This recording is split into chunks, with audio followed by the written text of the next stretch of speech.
নমস্কার বন্ধুরা, আমি এখন আছি শত বৎসর পুরনো নীলমণি স্কুল, নীলমণি হায়ার সেকেন্ডারি স্কুলে।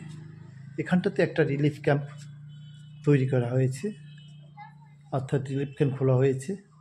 বর্তমান পরিস্থিতিতে ভয়াবহ বন্যা পরিস্থিতি মানুষকে উদ্ধারের জন্য, মানুষকে রিলিফ দেওয়ার জন্য, মানুষের ঘরবাড়ি সমস্ত কিছু বন্যায় প্লাবিত, সমস্ত দামি দামি সম্পত্তি, দামি দামি জিনিসপত্র ছেড়ে শিশু, দুধের শিশু থেকে শুরু করে বয়স্ক মা, বয়স্ক বৃদ্ধ পিতা সবাইকে নিয়ে এই রিলিফ ক্যাম্পে আশ্রয় নিয়েছে ওদের প্রাণ বাঁচাতে।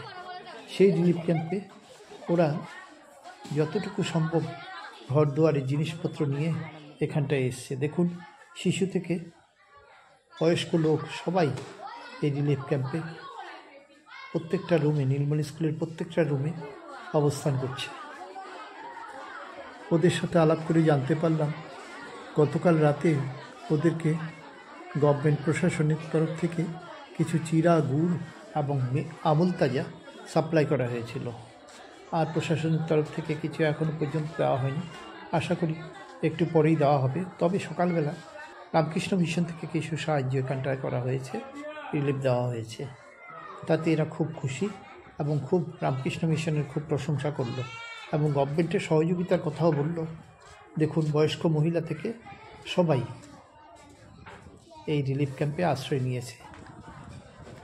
যাই হোক, এই বন্যা দিনে দুর্যোগপূর্ণ আবহাওয়ায় সবাই যাতে শান্তিতে থাকে, সুখে থাকে এবং তাদের প্রতি যাতে সবার সহযোগিতা বর্ষিত হয়, সেই জন্য আমি বিধায়ক এবং সাংসদ সবাইকে অনুরোধ করব, অন্তত একবার এখানটায় এসে ওদের অবস্থা এবং ওদেরকে রিলিফটা ত্বরান্বিত করা হোক, সেটাই ব্যবস্থা করুন।